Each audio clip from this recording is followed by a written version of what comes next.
everyone, this is Amanda at Amanda's Booktopia. If you're new here, welcome, and if not, welcome back.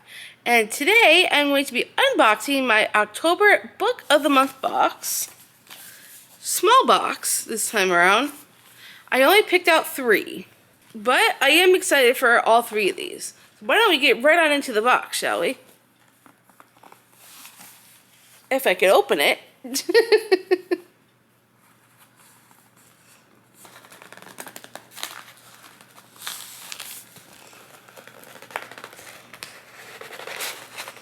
Alright, we have 3 books in here, so let's start pulling one by one.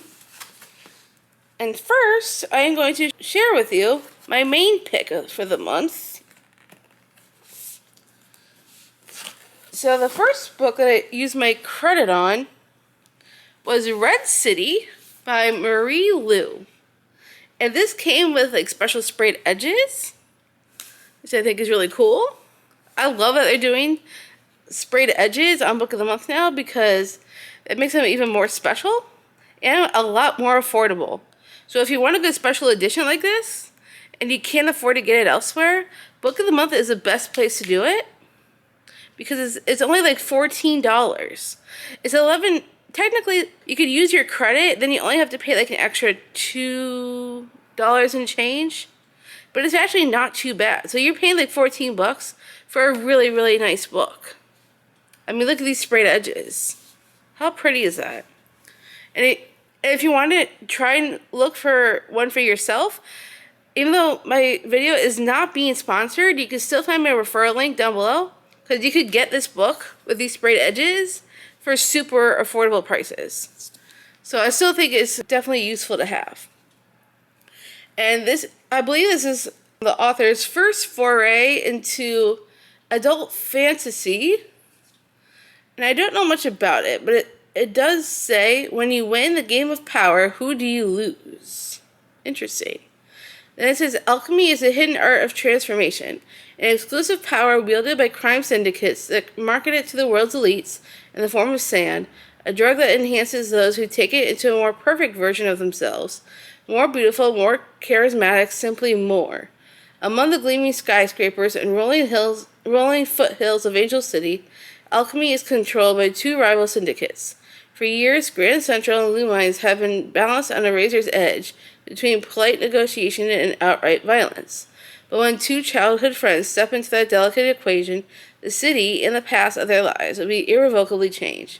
The daughter of a poor single mother, Sam, would do anything to claw her way into the ranks of Grand Central in search of a better life. Plucked away from his family as a boy to become a Lumines apprentice, Ari is one of the syndicate's brightest rising stars. Once they might have loved each other, but as the 2 alchemists face off across opposite sides of an ever-escalating conflict, ambition will become power, loyalty will become lies, and no transformation may be perfect enough for them both to survive the coming war. Which sounds really interesting to me. I've never read anything from this author before, but I know she's really popular for her dystopian series. I think it's called Legend, if I'm not mistaken, which I did unhaul a while back because I didn't think I was ever going to get to it. But I'm hoping if I really enjoy this, maybe I'll try her other series. I'm really excited to try this one. It's a really pretty cover, sprayed edges, top notch. So I really think it matches the cover well, and I think that's important. So I'm very excited to try this one. And then the other 2 I used. Oh, before we get to the other 2, actually, there's a bookmark in here. It says, "You paged."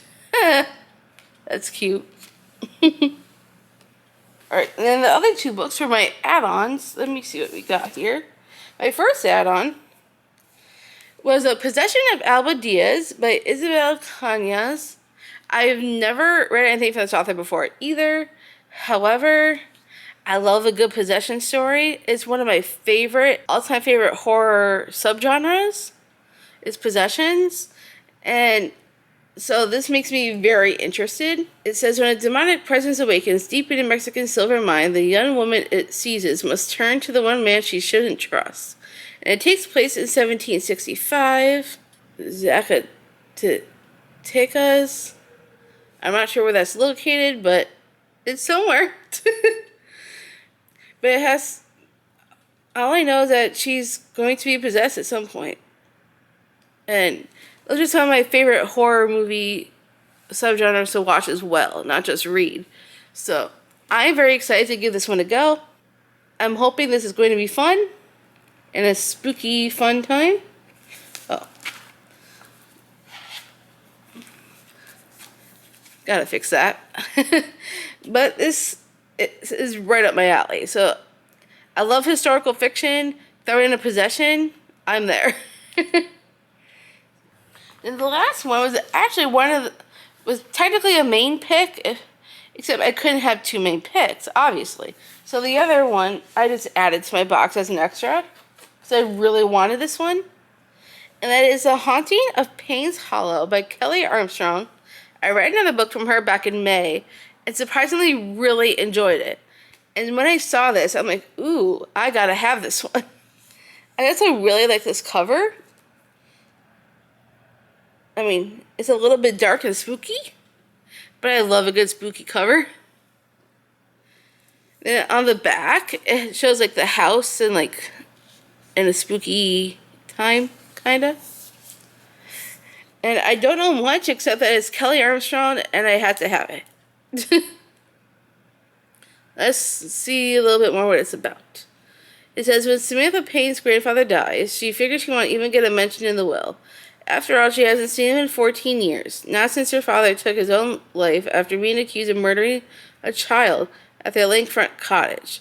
Her grandfather always insisted her father was innocent, despite Sam having caught him burying the child's body, his clothing streaked with blood. But when she attends the reading of the will at the behest of her aunt, she discovers that her grandfather left her the very valuable lakefront property where the family cottage sits. There's one catch. Sam needs to stay in the cottage for a month to finally face the fact that she was wrong and her father was innocent, according to her grandfather. After traveling to Payne's Hollow, Sam is faced with the realities of her childhood and the secrets kept hidden in the shadows of her memories. When her aunt goes missing a couple days into their stay, Sam begins to question everything again. Plagued by nightmares and paranoia, she hears sounds in the forest and sees shapes crawling from the water as the rippling waves of the lake promise something unspeakably dark lurking just below the surface. And that sounds so interesting. I love a good haunted house story. I recently just read Plain Ice, which is another haunted house story, and surprisingly really enjoyed it. So I'm thinking this one is going to be a very spooky and fun time. So I am super excited to read this one.